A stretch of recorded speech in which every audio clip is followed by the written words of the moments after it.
Fra Diavolo crab pasta. So we're gonna start by heating up olive oil and butter, a couple tablespoons of each, in a large, the biggest one you have, a big skillet.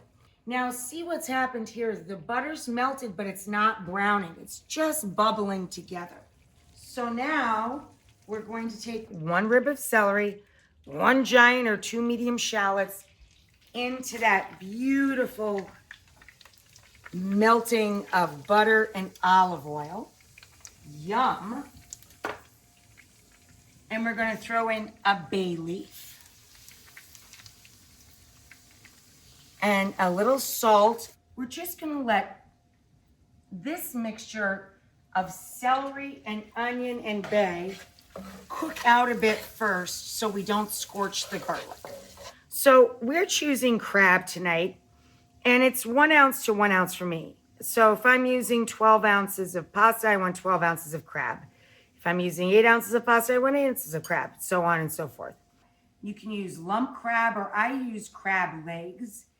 And any seafood I'm gonna drop into this, I squish half a lemon over, and I add a little sprinkle of Old Bay seafood seasoning.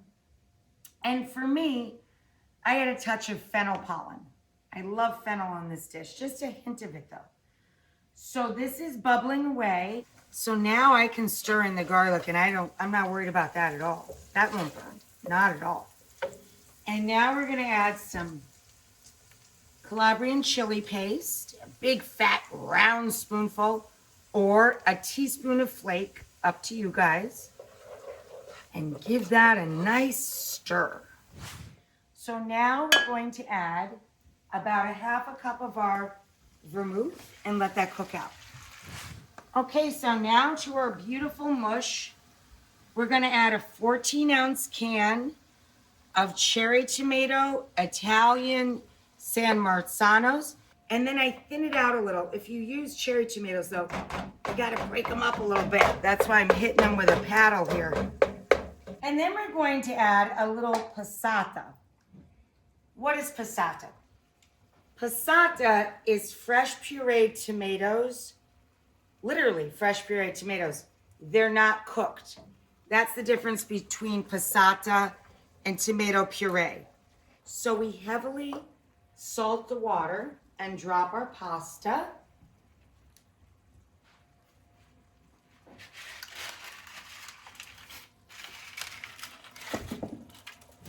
Okay, so now we're gonna lift out our bay leaf.